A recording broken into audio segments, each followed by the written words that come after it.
26-এর ভোটে বাংলা জিততে জোর কদমে ঝাঁপিয়েছে বিজেপি। তারই অনুষঙ্গ পরিবর্তন যাত্রা, বকলমে যা রথযাত্রা। মার্চের 1 তারিখ থেকেই তা শুরু হবে রাজ্যের বিভিন্ন প্রান্ত থেকে। এই কর্মসূচির কথা আগেই ঘোষণা করেছিল গেরুয়া শিবির। কেন্দ্রীয় স্বরাষ্ট্রমন্ত্রী অমিত শাহর হাত ধরে শুরু হবে এই পরিবর্তন যাত্রা। রাজ্যের 9 প্রান্ত থেকে এই যাত্রার সূচনায় দিল্লি থেকে আসছেন 9 কেন্দ্রীয় নেতা মন্ত্রী। সেই নবরত্ন সমাবেশে পরিবর্তন যাত্রার লক্ষ্য একটাই, বাংলায় সরকার গঠন। সোমবার দুপুরে রাজ্যবাসীকে চিঠি দিয়ে বিজেপিকে জেতানোর আবেদন জানিয়েছেন। তারই মাঝে সামনে এলো বঙ্গে 9 বিজেপি নেতা আগমনের সূচি। বঙ্গ বিজেপির তরফে পাওয়া সূচি অনুযায়ী 1 মার্চ থেকে শুরু হবে পরিবর্তন যাত্রা।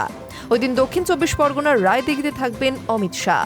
ওই দিন রায়দিঘি ছাড়াও পরিবর্তন যাত্রা শুরু হওয়ার কথা কোচবিহার দক্ষিণ, কৃষ্ণনগর দক্ষিণ, কুলটি, গড়বেতা থেকে। পরদিন 2 মার্চ সন্দেশখালীতে কেন্দ্রীয় মন্ত্রী শিবরাজ সিং চৌহানের নেতৃত্বে শুরু হবে যাত্রা। এছাড়া সূচনা হবে ইসলামপুর, আমতা ও হাসন থেকে। রাজ্যের 294টি বিধানসভা কেন্দ্র দিয়েই চলবে এই যাত্রা।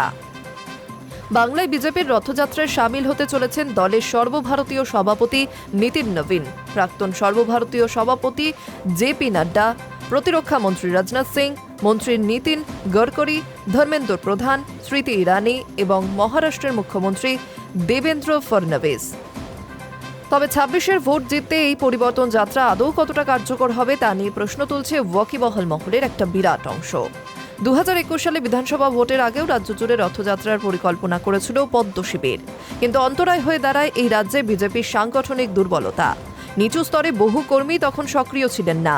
তবে এবার রাজ্যে বিজেপির পর্যবেক্ষক হিসেবে 2 কেন্দ্রীয় নেতাকে দায়িত্ব দেওয়া হয়েছে।